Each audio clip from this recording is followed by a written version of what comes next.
Bine ai venit, dragă Taur, la citirea de dragoste pentru luna mai. Astăzi pășim într-o energie dedicată inimii și descoperim ce are de transmis Universul în planul iubirii pentru tine. Fie că ești singur sau singură, fie că te afli deja într-o relație. Pentru această serie am ales să încep cu zodiile care au avut cele mai multe vizualizări la citirea generală. Acesta este un mod sincer de a vă mulțumi pentru susținere. Vom avea două secțiuni clare, una pentru cei care sunt în căutarea iubirii și una pentru cei care trăiesc deja o relație. Pentru fiecare situație vom extrage câte 3 cărți de tarot, urmate imediat de un mesaj din oracolul Iubirea adevărată, ca ghidare divină transmisă prin cărți. Așează-te comod, respira adânc și permite-ți să te conectezi cu energia lunii mai. Poate că ai ajuns aici tocmai pentru că sufletul tău a recunoscut acest mesaj înainte ca mintea să-l înțeleagă pe deplin. Hai să începem cu cei care sunt singuri. Vedem imediat ce-ți spun cărțile despre energia ta actuală în iubire. Avem aici Marea Preoteasă. Următoarea carte ne spune ce blocaj sau ce lecție ai de înțeles.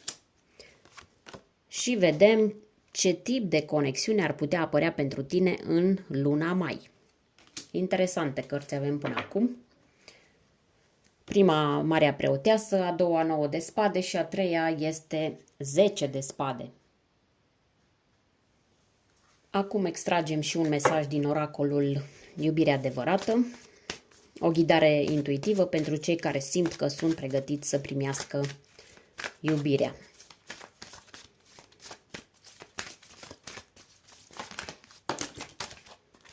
Aici este mesajul tău, divinul masculin.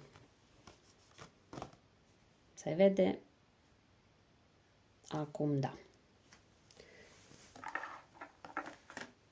Haideți să le luăm pe rând. Energia ta actuală în iubire este reprezentată de Marea Preoteasă. Dacă ești singur sau singură, această lună mai începe cu o energie profund interioară, aproape misterioasă. Marea Preoteasă nu vorbește despre acțiune, ci despre ascultare, despre liniște, despre răspunsuri care vin nu din exterior, ci din adâncul sufletului tău. Este posibil să fii într-o perioadă în care nu mai cauți cu disperare iubirea. Din contră, simți că trebuie să înțelegi mai întâi ce tip de iubire îți dorești cu adevărat. Ai devenit mai selectiv, mai intuitiv și mai puțin dispus sau dispusă să faci compromisuri doar pentru a umple un gol. Această mare preoteasă este legată de luna ca astru și de zodia Rac, dar poate reprezenta și o persoană cu o energie de pești. În general, semne de apă, intuitive, sensibile și misterioase. Dacă ai luna sau ascendentul în unul dintre aceste semne de apă, această energie se amplifică și mai mult în viața ta în această lună. Această carte spune despre tine că poate te-ai retras în ultimul timp, dar nu pentru că ești slab sau slabă, ci pentru că ai simțit nevoia să te reîntorci la tine. Este o energie a femeii care știe fără să întrebe. Energia omului care simte înainte să-i se spună ceva. Poate că ai avut dezamăgiri recente sau pur și simplu simți că e momentul să înțelegi ce ți se potrivește cu adevărat, nu ce ți-a spus lumea că ar trebui să vrei. Marea Preoteasă îți spune să-ți asculți intuiția și vei ști, mai bine zis, vei simți cine e potrivit pentru tine și cine nu, chiar înainte ca lucrurile să se arate. Numerologic, această carte poartă cifra 2, simbolul dualității, dar și al conectării. Ești într-un punct în care poate simți lipsa unui partener, dar nu vrei totuși orice partener, doar unul care rezonează cu ce ai învățat și cu ce ai devenit. Această lună nu e bine să forțezi lucrurile, ci să simți, să-ți acorzi acest timp și această liniște, să simți ce merită să fie lăsat, să se apropie.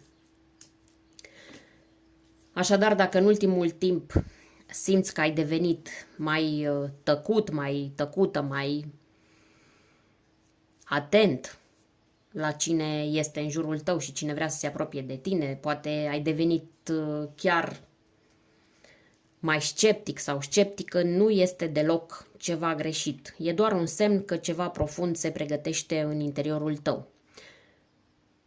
Și probabil că iubirea care vine nu mai seamănă deloc cu ce ai cunoscut tu înainte.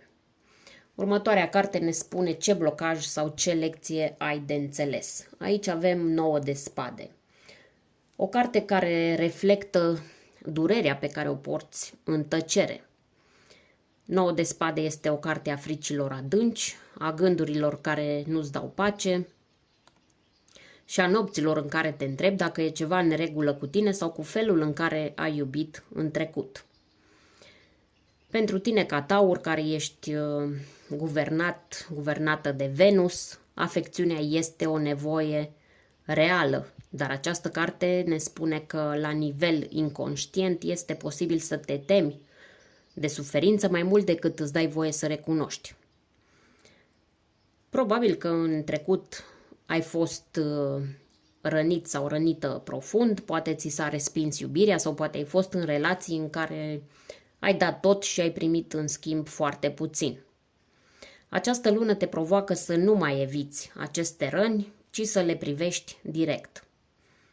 9 de spade nu este o carte a durerii active, ci a durerii reprimate. Acele întrebări care vin când e liniște în jur, acea teamă că poate ești prea mult sau niciodată suficient.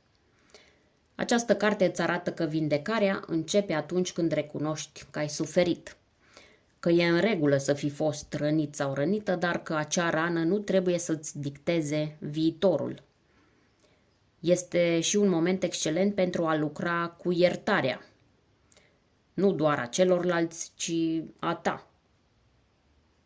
Iertarea că ai iubit pe cineva care nu te-a văzut, că ai crezut în cineva care nu era pregătit pentru tine. Această carte este numerologic. Are cifra 9, o cifră asociată cu sfârșiturile și cu curățarea karmică. Este o energie de încheiere a unui ciclu. Această carte îți spune că e timpul să lași în urmă fricile care nu-ți mai servesc. Poate nu vine cineva nou în viața ta pentru că inima ta încă bate pentru cineva care ți-a adus mai multă durere decât lumină. Ideea principală aici este că nu trebuie să fii perfect sau perfectă ca să fii iubită. Ești total pregătit sau pregătită să primești iubire din nou atunci când ești dispus sau dispusă să te eliberezi de vina și auto-învinovățirea pe care le porți. Iar luna mai poate aduce această eliberare dacă îți permiți să spui adevărul despre ceea ce te doare, chiar și dacă ți-l spui numai ție însuți sau ție însăți. Haideți să vedem a treia carte ce ne spune. 10 de spade reprezintă tipul de conexiune care poate apărea în luna mai. Această carte la prima vedere pare dură, dar în realitate 10 de spade este un final necesar. Este acea ultimă durere care vine ca să închidă un ciclu și să-ți arate că nu mai ai de ce să te agăți de trecut. Pentru tine, ca taur, singur sau singură, această lună poate aduce o revelație dureroasă, dar eliberatoare. Îți dai seama că o persoană, o iluzie sau o speranță veche nu mai are ce căuta în viața ta. Este ca un nod care se rupe. Este un punct final care nu mai vine din furie, ci din înțelepciune. Paradoxal, tocmai această închidere deschide drumul spre o nouă conexiune. Dar nu una care apare imediat și nu una care seamănă cu trecutul. Este o lună în care te poți întâlni cu cineva care a trecut prin dureri similare și care nu vrea să joace jocuri, din contră, ca și tine, caută autenticitate. Această carte mai poate spune că dacă apare cineva nou, acea persoană vine exact când tu îți închei un ciclu dureros. Poate fi cineva care te ajută să înțelegi că meriți mai mult. Sau chiar cineva care îți arată, prin contrast, cât de mult te-ai schimbat. În viața reală, cum se traduce această energie, ar fi așa. Poți spune clar nu unei persoane care tot apărea și dispărea din viața ta, sau poți simți brusc că nu te mai interesează deloc cineva care cândva era centrul universului tău, sau te poți trezi că cineva nou vine spre tine, dar tu știi deja să pui limite clare. Este o carte a eliberării prin adevăr. Nu se mai poate continua ca până acum. Și asta e, de fapt, vestea bună. Numerologic, cifra 10 se reduce la 1. Dintr-un final complet se naște un nou început. Această carte te pune în fața unei alegeri clare. Rămâi cu sau în ce ți-a frânt inima sau alegi un nou început mai conștient și mai sincer. Nu este o lună în care dragostea să vină ca din povești, dar poate fi luna în care tu devii pregătit sau pregătită pentru o iubire sănătoasă. De multe ori, adevărata dragoste vine abia după ce închizi cu demnitate ușa care trebuia închisă de mult. Mesajul oracol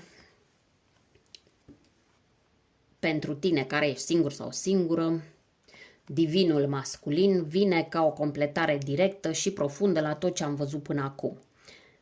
După o perioadă de introspecție, durere și finaluri necesare, divinul masculin reprezintă apariția unei prezențe stabile, conștiente și protectoare în viața ta sentimentală. Este un semn că începi să atragi sau să te aliniezi cu o energie de partener real, matur și prezent. Nu vorbim aici despre o persoană idealizată, ci despre cineva care vine cu intenții clare, cu stabilitate emoțională și cu un echilibru între inimă și acțiune. Dacă ești femeie sau te identifici cu energia receptivă, în luna mai poți atrage o figură masculină vindecată sau în curs de vindecare. Un bărbat cu răbdare, claritate și capacitate de protecție emoțională. Dacă te identifici cu energia masculină, această lună este despre a-ți reaminti cine ești cu adevărat. Un om capabil să ofere iubire sinceră, fără frică, fără fugă, fără neîncredere. O lună în care ești chemat sau chemat, că vorbim aici de energia masculină, să devii versiunea ta echilibrată și stabilă în dragoste. Mesajul esențial al acestui card din oracolul Iubirea adevărată este că atunci când te aliniezi cu energia divinului masculin, fie în interiorul tău, fie în exteriorul tău, iubirea începe să se manifeste în moduri clare, echilibrate și sănătoase. Această carte îți spune că poți să te pregătești să fii iubit sau iubită de cineva care își cunoaște valoarea și care îți recunoaște și ție sufletul.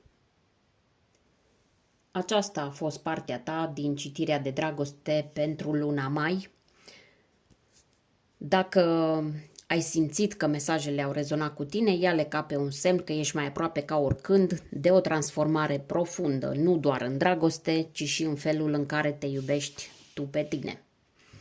Uneori cel mai mare act de iubire este să spui merit mai mult. Iar când faci asta cu sinceritate, universul începe să-ți răspundă. Nu uita să-mi spui în comentarii dacă această parte a citirii ai simțit că este pentru tine. Să-ți fie luna mai un timp de claritate, eliberare și începuturi reale.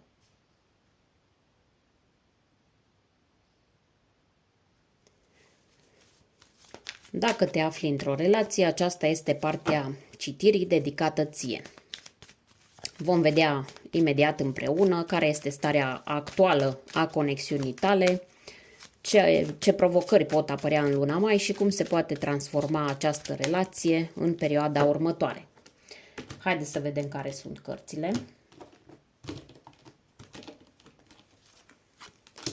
Regina de spade, 5 de spade și 2 de bâte.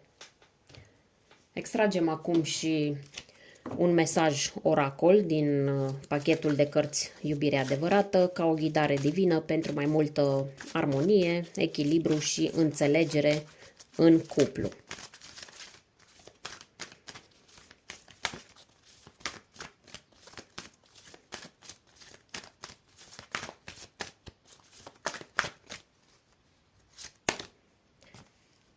Mesajul este abundență. Haideți să vedem întâi ce spun cărțile de tarot și începem cu energia actuală a relației tale. Relația ta în acest moment se află într-o etapă marcată de claritate mentală, distanțare emoțională sau o nevoie profundă de sinceritate. Regina de spade simbolizează un partener, poate chiar tu, care gândește foarte limpede, dar care nu mai lasă inima să conducă, fără ca rațiunea să fie implicată. Poate că ai trecut prin momente în care ai fost nevoit sau nevoită să spui adevărul, să ceri adevărul sau să pui limite acolo unde inima era prea vulnerabilă. Este energia unei persoane care a învățat din durere și care nu mai tolerează jumătăți de măsură sau adevăruri ascunse. Această energie în relația ta indică faptul că poate ești într-o relație în care dialogul a devenit mai important decât romantismul, iar tu simți că trebuie să fii sincer sau sinceră chiar dacă doare, sau poate simți că trebuie să te protejezi emoțional, să nu mai arăți totul, tocmai pentru că ai fost rănit sau rănită în trecut, probabil de partenerul tău sau partenera ta. Sau mai este varianta în care partenerul tău sau partenera ta e cel sau cea care se comportă distant, logic, rece, iar tu simți nevoia unei conexiuni mai calde. În orice caz, această carte nu este despre absența iubirii, ci despre faptul că iubirea trebuie exprimată prin adevăr. Este o vorbă, mai bine tăcere sinceră decât vorbe frumoase goale sau false. Acesta pare a fi motoul din relația ta în acest moment.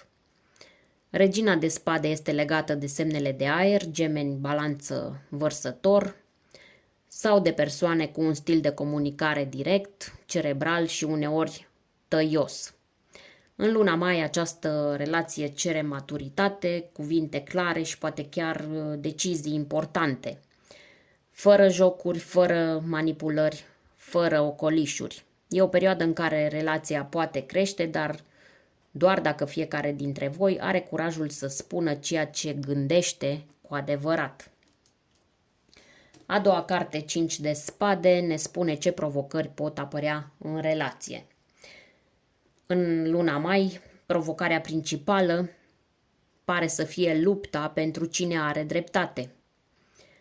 5 de spade indică tensiuni, conflicte verbale, neînțelegeri care se transformă în dueluri de orgolii și așa mai departe. Poate fi acea senzație că oricât ai vorbi, nu sunteți de fapt pe aceeași lungime de undă. Este o lună în care comunicarea poate deveni un teren minat, mai ales dacă fiecare dintre voi încearcă să aibă ultimul cuvânt. Nu neapărat pentru că nu vă mai iubiți, ci pentru că fiecare vrea să fie înțeles, dar poate că niciunul nu se mai oprește să asculte cu adevărat. Pot apărea și situații în care simți că te lupți singur sau singură în cuplu, că îți sunt răstălmăcite intențiile sau chiar că partenerul sau partenera pare să țină mai mult la a avea controlul decât la armonie. Această carte este un semnal clar. Nu transforma relația într-un câmp de bătălie. Caută soluții, nu învingători. Dacă în trecut au existat greșeli nespuse, lucruri ascunse sau răni netratate, luna mai poate aduce reaprinderea acestor tensiuni. Dar scopul este de a fi în sfârșit vindecate, nu reluate la nesfârșit. Aceasta nu este o carte a despărțirii, ci este o chemare la maturitate în dialog. Atenție mare la cuvintele pe care le rostești, dar și la tăcerile care dor. Câteodată a ceda într-o discuție nu înseamnă că pierzi, înseamnă că îți pasă mai mult de suflet decât de ego. A treia carte, 2 de bâte, ne arată cum poate evolua relația ta în luna mai. 2 de bâte este o carte care arată că în această lună relația se află la o răscruce. Este acel moment în care voi doi trebuie să alegeți încotro mergeți mai departe, împreună sau separat, în același ritm sau fiecare în ritmul lui. Aceasta nu este o carte a rupturii, ci a planificării, a reevaluării. Poate o să începeți să vă întrebați ce vă mai doriți unul de la celălalt, dacă mai sunteți pe aceeași direcție, dacă vreți aceleași lucruri sau doar vă învârtiți în cerc. Astfel de întrebări o să apară. Dacă în ultima vreme ați funcționat așa din obișnuință, luna mai vă pune față în față cu o alegere. Alegerea dacă vă mai implicați, dacă vă implicați mai conștient, mai bine zis, sau lăsați lucrurile să meargă de la sine. Este o carte care arată nevoia de viziune, nu doar de pe o zi pe alta, ci pe termen lung. Faceți echipă în viață sau trăiți fiecare separat sub același acoperiș? În relațiile sănătoase, această energie poate aduce decizii constructive, cum ar fi mutatul împreună, poate fi un plan financiar comun sau orice fel de nouă etapă în cuplu. Dar acolo unde unul dintre parteneri trage mai tare sau e singurul care își face planuri, poate apărea frustrarea și dorința de a schimba direcția. Această carte este legată de focul interior, de viziune și curajul de a spune ce vrei cu adevărat. Dacă simți că te-ai mulțumit cu prea puțin, luna mai e momentul să exprimi ce îți dorești și ce ai nevoie. Dacă simți că partenerul sau partenera e distantă, cere claritate. Pentru că viitorul relației se scrie acum, nu cândva în viitor. Haideți să vedem mesajul oracol pe care l-ai primit și anume abundența. Acest mesaj vine ca o lumină caldă peste toate provocările menționate până acum. Abundența în contextul iubirii nu înseamnă doar lucruri materiale, ci bogăția emoțională, disponibilitatea afectivă și siguranța interioară care transformă o relație în ceva hrănitor. Universul îți transmite că, în ciuda tensiunilor sau a momentelor de răscruce, această relație poate înflori dacă ambii parteneri sunt dispuși să se deschidă sincer și să contribuie la un echilibru real. Abundența vine atunci când nu mai iubim cu frică, ci cu încredere. Când nu mai luptăm pentru cine are dreptate, ci ne întrebăm ceva de genul: ce pot face azi ca să ne fie bine amândurora? Dacă relația ta a trecut prin momente dificile, acest mesaj te încurajează, îți spune că există destulă iubire, înțelegere și soluții dacă ești dispus sau dispusă să privești dincolo de mândrie sau de tăcere. Este și un mesaj care, atenție, te încurajează să ceri mai mult. Să nu te mai mulțumești cu relații în care te simți singur sau singură, chiar dacă nu ești. Fizic, nu ești singur sau singură, dar te simți așa. De ce? Pentru că meriți o relație care te hrănește, nu doar una care te consumă. Abundența în iubire nu se măsoară în gesturi mari, ci în prezență, sinceritate și implicare. Dacă aceste ingrediente sunt acolo sau dacă sunt reaprinse luna aceasta, relația ta are toate șansele să crească într-un mod frumos și echilibrat.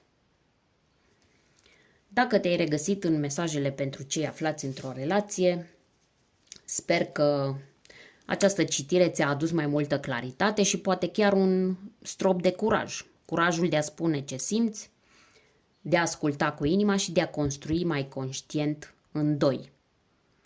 Amintește-ți că iubirea nu trebuie să doară ca să fie profundă și că într-o relație matură, cel mai mare act de dragoste este sinceritatea.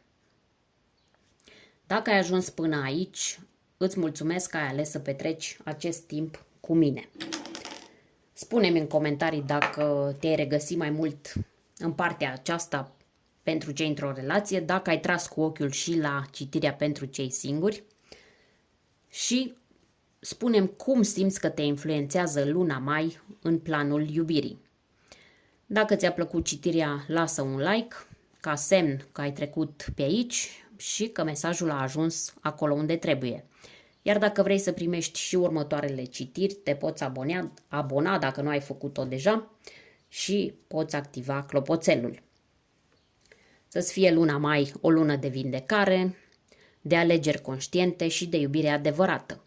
Mai întâi față de tine și apoi față de celălalt. Pe curând!